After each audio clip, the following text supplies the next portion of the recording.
right, if loving you is wrong, fans, here it is, the first official episode review for If Loving You Is Wrong. Now, the rewatch,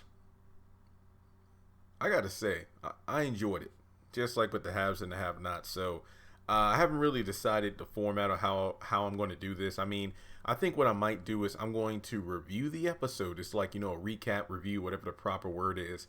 And while I'm reviewing it, aside from just saying what happens in every scene, it's going to be like, you know what, here's something I forgot that was mentioned, or you know what, I feel like this was a foreshadowing for something that happened well down the line. Now, keep in mind, folks, I did not watch If Loving You Is Wrong religiously when it first came out. At the time, I think I had already moved out. I was working at Liberty, and the only show I was really keeping up with was Have and Have Nots and Love Thy Neighbor.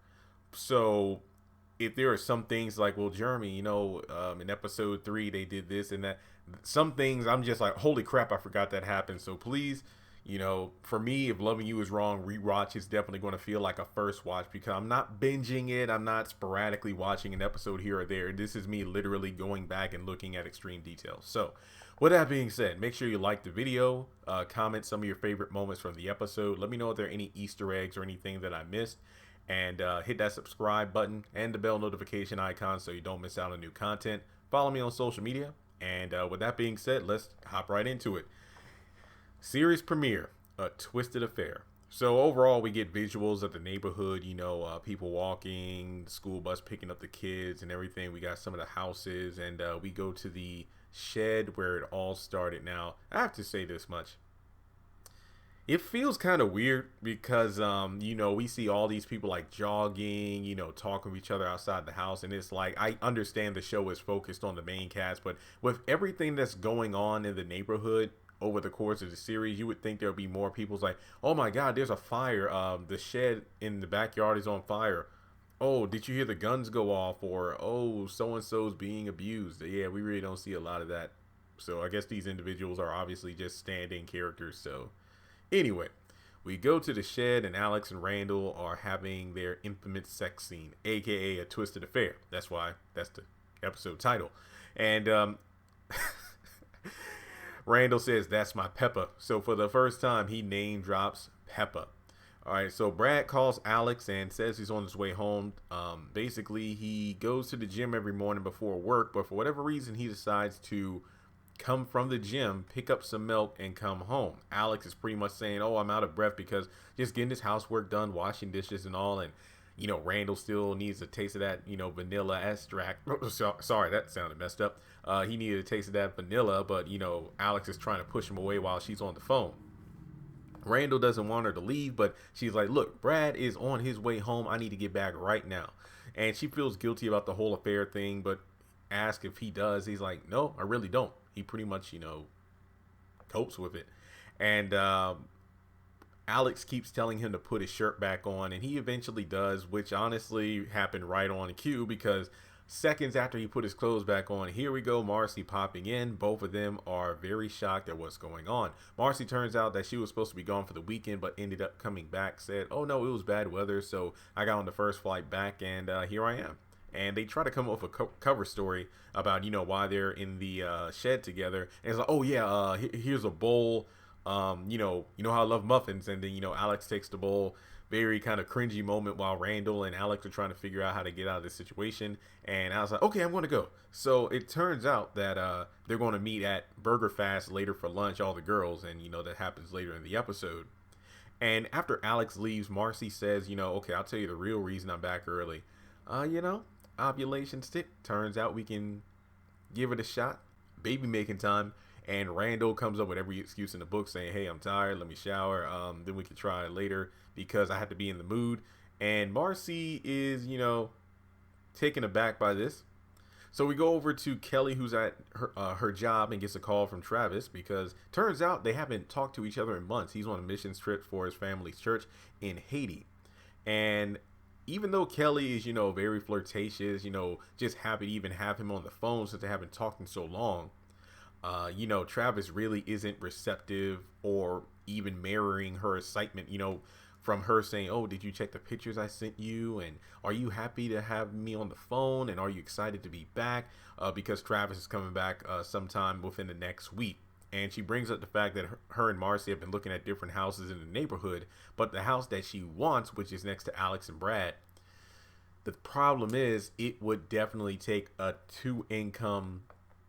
it would be a house that it would require both of their incomes, and she's concerned. It's like, look, you've been gone for a while, so when you come back, will you be able to get back to work? And he's like, look, it's my uncle's company, of course I'll come back. So he doesn't say no to the house, but he keeps coming up with excuses as to why maybe the house next to Alex and Brad isn't the best because of the expenses and being close to the airport. But Kelly makes the point of it being close to Justice's school and everything. So he pretty much says there's something I need to tell you, but I'll tell you when I get back because it's something I want to do in person. And Kelly is ecstatic because obviously she thinks it has something to do with a proposal. So we go over to Alex and Brad's house, and Alex, they're coming out of the bathroom. Brad took a shower, Alex, changing clothes, basically because Brad didn't want to take a shower at the gym, but also he brought back the milk early because he's sorry about all the, I guess you could say, all the attention he's not been giving Alex, given the fact that it's audit season. It's been crazy busy, and Alex asked him to bring the milk back last night, and he kind of wanted to make up for it by bringing it in the morning, which was very sweet. And turns out, she doesn't like having sex during the daytime with Brad. And he finds it a bit suspicious that Alex hasn't been complaining this year about his absence like he usually receives from her every other year. It's like, Brad, you're never home. Me and the kids haven't seen you and who knows how long, and I miss you. You're always working, yada, yada, yada. None of that happening. So, turns out, there are a couple things I just completely forgot about. Alex was a foreign exchange student, and she was the one that convinced Brad to move to America. Dang, see, it's been forever since I've seen this episode. And also, Brad notices that her boobs are bigger, and it's whether it's, the question of, is she on her period or is she pregnant? And Alex just brushes it off like, come on, they're not bigger. And then we go over to Esperanza and Julius. I love like the Hispanic Spanish music in the background, like the dun, dun, dun, dun, dun, dun. So Esperanza is making breakfast, and Julius doesn't like the fact that, I only get to see you once a week. Every time I come over, it's like I don't get to meet your daughter. I have to, you basically have to check the house to make sure there's no other person in here. I had to come in, then I had to go through the back door and this and that. Basically, Julius is Esperanza's little secret. Next thing you know, there's a knock on the door, and Julius is forced to go to the back door once again. Eddie comes in with Mika, and it was just sad. Number one, to see Mika again, because it's, oh my gosh, she was so young, at the beginning of the show. And then, just looking at what happened to her at the end of the series is just so sad. So R.I.P. Mika and Eddie, devil. But Mika comes in basically because he's like, oh yeah, she wants the green backpack I bought her for her birthday. And then, Esperanza knows it's bull crap because Eddie's checking around the house. And, we get the introduction to his jealous attitude. It's like, oh yeah, Eddie's married because, he's married, but doesn't want Esperanza having another man prancing around in the house that he pays for. Right. So you pretty much get a little taste of his controlling nature in the first scene Eddie's in. Then we go over to Natalie's neck of the wood, and once again, it just feels like forever since I even thought about Natalie being on that side of town, and her son with Lucian, I forgot his name, but I just love it's like, well, yeah, you got to ride to school. I hope it isn't with Bob or whatever his name is. Like, why? Because this car smelled like weed. How do you know what weed smell like? Mom, we live in the ghetto. I love his demeanor. So Joey calls from jail and pretty much says, look, I can get probation, I can get out of here, but I need a place to stay when he gets out, when I get out.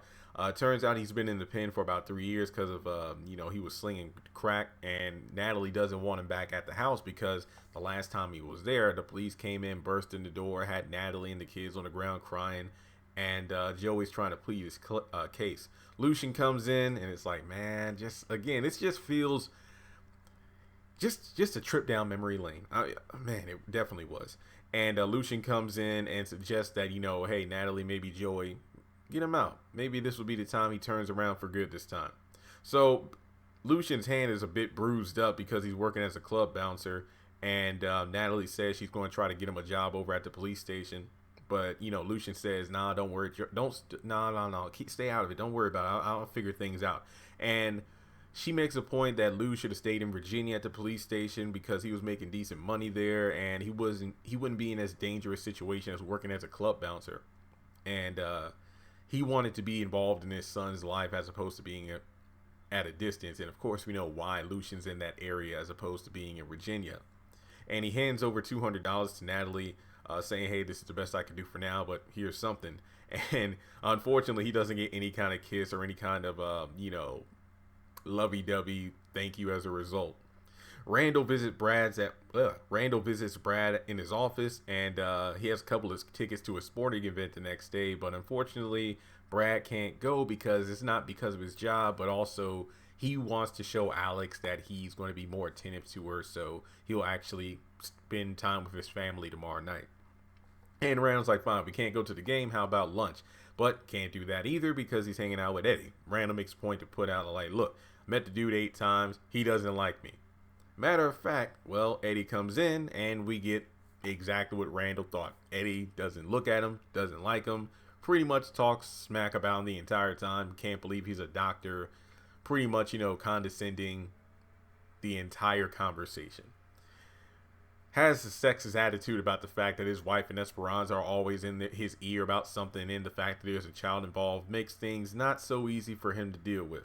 And even though Randall gives some sound advice about why not just sit down with both of them to work things out, Eddie doesn't want to hear it.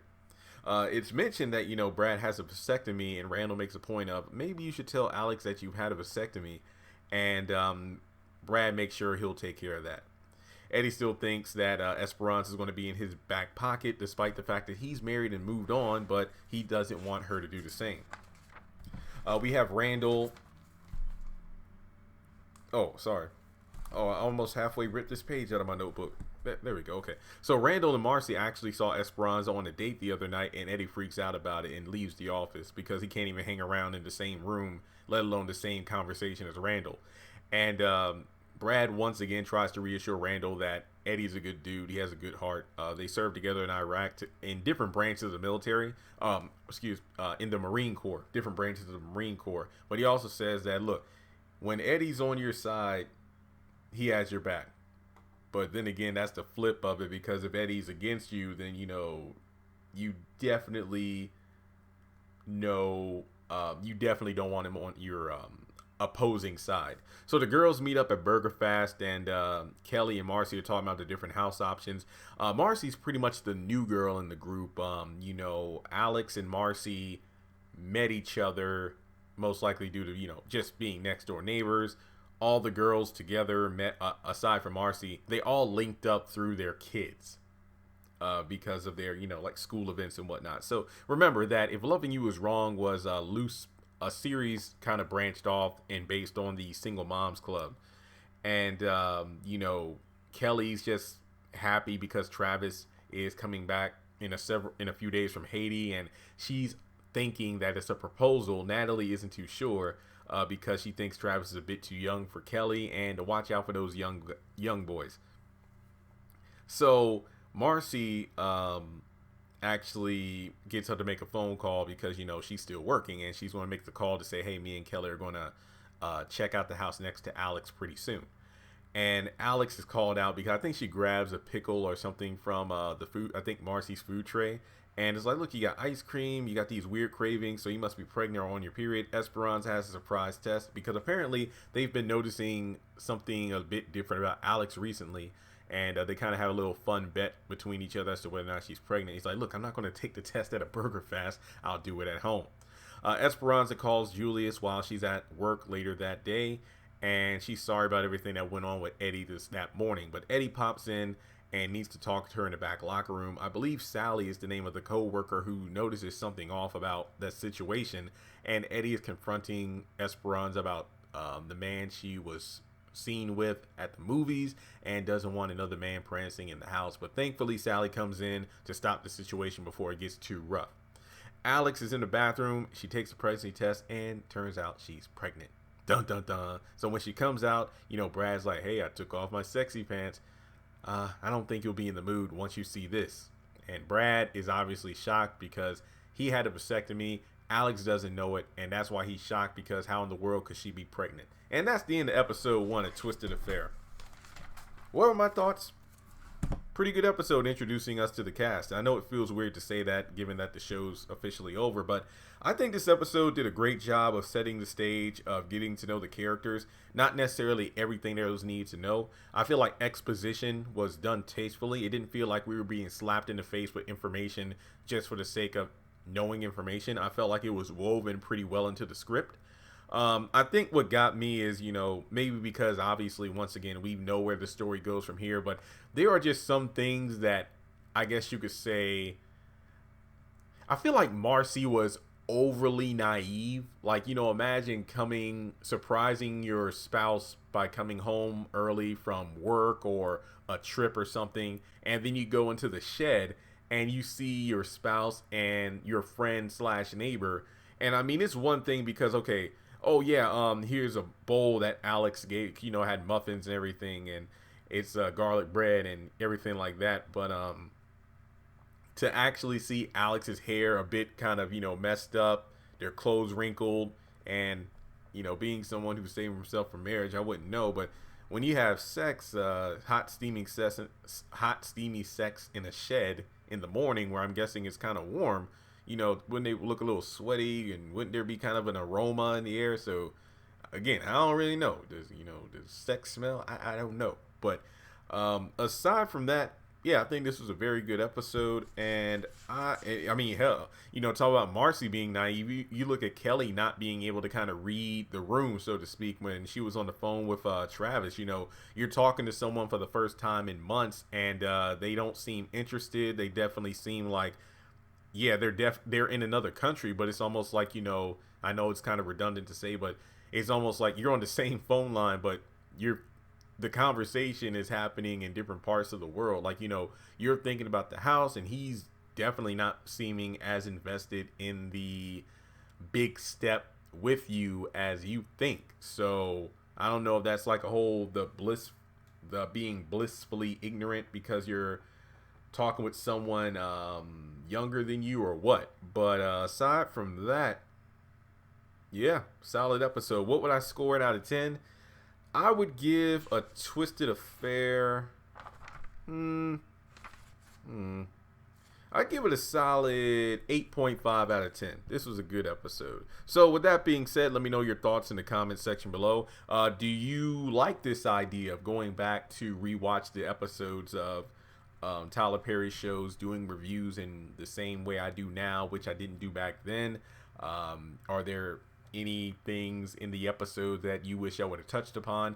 And yeah, based off how well this video does, as well as the haves and the have-nots one, that will definitely determine whether or not I continue to do this. But if you would like to donate to the channel, feel free to do so on PayPal, Cash App, or join Patreon for as little as $1 a month.